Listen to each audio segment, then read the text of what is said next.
Good morning mga bossing, isang bisiglang araw po sa atin lahat. Kumusta mga boss? So another day, another car and chassis work. Ang unity ngayong araw mga boss, Honda Civic Dimension BTI po mga boss. Ayan, so may problema sa power steering po, medyo maganit siya. So pa-check mga boss, tagas yung rack and pinion niya. Ayan boss. Ayan mga boss, binaklas na natin. Saka napapansin din natin yung suspension arm ni boss. Ayan, basag po siya. So minsan naman ito pag subang na tumalangit-ngit po ito. So, na-check lang natin to, tapos chinik na rin natin yung tie rod niya at ball joint, saka yung stabilizer link. So, may play siya mga boss, so hindi naman gaano malakas. Wala rin pong naramdaman yung customer na may kabig o lagutok. So, doon lang sa medyo maganit. So, ayan mga boss, nabakas na rin yung isa. Ayan, punit din po yung suspension arm bushing niya. So, ito naman pagka naghiwalay na talaga siya sa bakal, so kumakalog-kalog po ito. So, possible na magwiwigil yung manubela nyo, magalaw yung gulong po. So, magalaw sa manubela.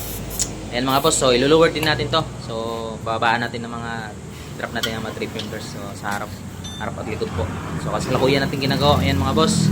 So kung may problema kayo sa pangilalim nyo, matagal sa power steering, gumagawa po tayo nyan. Kalampag, lagutok, matagtag. Ayan mga boss, matalbog. So gumagawa tayo lahat ng klase ng pangilalim mga boss. So open tayo everyday, alas 7 ng umaga hanggang alas 8 ng gabi. So Lunes po hanggang Linggo, bukas tayo. Ayan, so gagawin natin to. Ayan po yung tie rod end sir. So may play siya. Hindi naman siya ganong malakas. Yan, may play siya. Kapag pinabayaan natin yan, delikado po, nabubunot po yan.